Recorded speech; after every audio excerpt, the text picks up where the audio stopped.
హైదరాబాద్ లోనే the best gastroenterology hospital Ananya hospital Kukatpally. Appointment కై call చేయండి. ఇప్పుడు వర్క్ చేసినప్పుడు తెలుసా, అంటే ఇనిషియల్ గా తెలుసా అందరికి ధనరాజ్ వైఫ్ సిరి ఈవెంట్స్ అని పెట్టింది, ఎక్కడ కూడా ధనరాజ్ నేమే వాడలేదు వాడనన్నా అసలు ఇప్పుడు కూడా లేదన్నా. ఎవరైనా పర్టికులర్ నన్ను గుర్తుపడతారు కదా బయట, మీరు ధనరాజ్ వైఫ్ కదా అంటే అవునండి.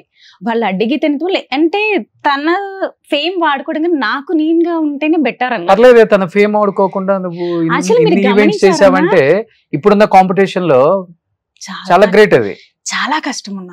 ఈవెంట్స్ అనేది చాలా మంది ఈజీ అనుకో, అవును, దట్ నాట్ ఈజీ అన్న. చాలా కష్టం. బ్రెయిన్ పెట్టాలన్నా నేను కొన్ని సార్లు మ్యారేజ్ పడుకోను, ఒక 1 వీక్ 10 days కూడా పడుకోను. లిటరల్ గా అందరినీ ఫాలోఅప్ చేస్తూ ఉంటారు. నా మేనేజర్ ఉంటాడు, నా టీం ఉంటుంది, అయినా సరే నేను ఫాలోఅప్ చేస్తుంటా. నేను 2 o'clock వెళ్ళిపోతాను నా ఫ్లవర్ మార్కెట్కి వెళ్ళి ఫ్లవర్స్ కూడా చెక్ చేసుకుంటాను. ఐ థింక్ మల్లెపల్లి ఈజ్ గుడ్డి మల్కాపూర్ అంటారు. 2 o'clock వెళ్ళి ఫ్లవర్స్ అన్ని చెక్ చేసుకుని అప్పుడు పంపిస్తా. చాలా మంది ఆర్గనైజ్ చెక్ చేయరు, వెళ్ళిపోతుంది అయిపోతుంది, కానీ చాలా ఇంపార్టెంట్ ఆ ఫ్లవర్స్. ఎందుకంటే డెకార్ చేసినప్పుడు ఆ బ్యూటీ కానీ ఆ ఫ్లేవర్ కానీ తెలిసిపోతుంది అన్న. ఆ స్టేజ్ ఎక్కగా నా సువాసన తెలిసిపోతుంది. యాక్చువల్లీ చాలా మందికి ఇవన్నీ తెలియదండి. డెకార్ చూడడానికి ఓకే తక్కువకి వచ్చిందా బాగుందా ఇలా చూసుకుంటారు, కానీ ఆ బ్యూటీనెస్ అనేది ముఖ్యం అన్న. అంటే ఐ ఫీల్ ఏంటంటే రాయల్ గా ఉండాలి, క్లాసీగా ఉండాలి, చూడగానే వావ్ అనిపించాలి. అలానే హంగు ఆర్బన్ సింపుల్ గా ఉండాలి, అంతే నా టార్గెట్. ఇండస్ట్రీలో సెలబ్రిటీస్ మ్యారేజెస్ కి ఎవరిదానికి చేశారు? బేసిక్ గా నేను సెలబ్రిటీస్ అస్సలు తీసుకోను, వచ్చినా కూడా తీసుకోను. అంటే ఇక్కడ రిలేషన్ అంటే వచ్చేస్తుంది అన్న ఫస్ట్ ఆఫ్ ఆల్. ఎందుకంటే మనీ కానీ బాబాయ్ అన్నాం అనుకోండి, సిరి మనమే కదా ఎక్కడికి వెళ్తాం అంటారు. నేను 2-3 చేశానన్నా లిటరల్. ఆబ్వియస్ గా చెప్పకూడదు, సో అందుకనే నేను ధనరాజ్ నుంచి వచ్చిన ఏది తీసుకోను. ధనరాజ్ నుంచి రికమెండేషన్ వచ్చిందంటే నేను బిజీగా ఉన్నానని చిన్న కళ తప్పుకుంటా. ధనరాజ్ కూడా లేదన్నా, అసలు తనకి తన ఫీల్డ్ కి నా ఫీల్డ్ కి సంబంధం లేదు. ధనరాజ్ నుంచి వచ్చినా కూడా నేను తీసుకోను. నా అంటే నా వర్క్ చూసి రావాలి తప్ప ధనరాజ్ వైఫ్ అను అది కాదు. నా వర్క్ చూసి నా టాలెంట్ చూసి నాకు రావాలి, అది ఇంపార్టెంట్ కదన్నా. ఎన్ని రోజులు ధనరాజ్ వైఫ్ కి సర్వైవ్ అవ్వలేం కదన్నా.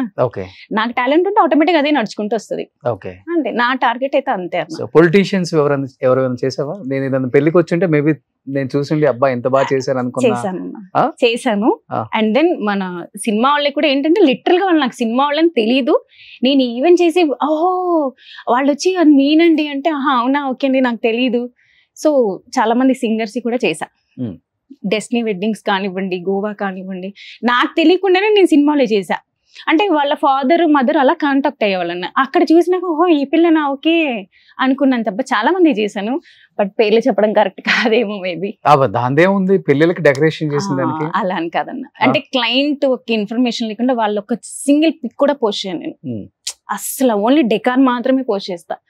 ఓకే మీరు అగ్రి అనుకుంటేనే పోస్ట్ చేస్తా. అంటే అడగనన్న వాళ్ళంతా, కొంతమంది అడుగుతారు సిరి మమ్మల్ని కొలాబరేట్ చేయని, అప్పుడు మాత్రమే కొలాబరేట్ చేస్తా. ఎలా ఒక కోటి 2 కోట్లు తీసుకుంటావా పెద్ద పెద్ద మ్యారేజెస్ కి? నో అన్నా, యాక్చువల్లీ నా దగ్గర అంటే స్టార్టింగ్ మ్యారేజ్ బడ్జెట్ 5 lakhs అన్నా. అవునా?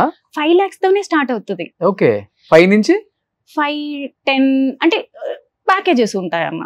5, 10, 12.5, 15 అలా ఉంటాయి. యాక్చువల్లీ నెక్స్ట్ మంత్ ఒక మ్యారేజ్ చేస్తున్నాను, ఈజ్ వెరీ యూనిక్ అనమాట. 1.5 CR యాక్చువల్లీ 5 days మ్యారేజ్ అన్న, కంప్లీట్ నాది. సో ఏంటంటే వాళ్ళు ఏమి చేయరు, జస్ట్ బట్టలు బంగారం మాత్రం మీరు తెచ్చుకోండి, మిగతా అదంతా నేనే. సో అలా ప్యాకేజ్ ఇచ్చినప్పుడు ఏంటంటే మనకున్న క్రియేటివిటీ బయట పెట్టడానికి ఛాన్స్ ఎక్కువ ఉంటది. సో ఈ లెక్కన ధనరాజ్ కన్నా ఎక్కువ నువ్వే సంపాదించుంటావు అంటే. యాక్చువల్లీ ఇది కూడా నాకు ఎప్పుడు అనిపించింది అంటే ఛాలెంజింగ్ గా తీసుకోవాలన్నప్పుడు, తను సినిమా స్టార్ట్ చేశాడు కదా, అప్పుడు ఒక మాట అడిగాడు నన్ను, సిరి నేను అనుకుంటున్నాను ఒక 2.5 years 3 years బ్రేక్ వస్తుంది, ఓకే గో హెడ్ నేను హ్యాండిల్ చేసుకుంటాను నువ్వు వెళ్ళు. అప్పుడు స్టార్ట్ చేసా ఈవెంట్స్? అప్పటికి స్టార్ట్ అయ్యిందన్న. నేను స్టార్ట్ చేశాను 6 months లోనే మంచి.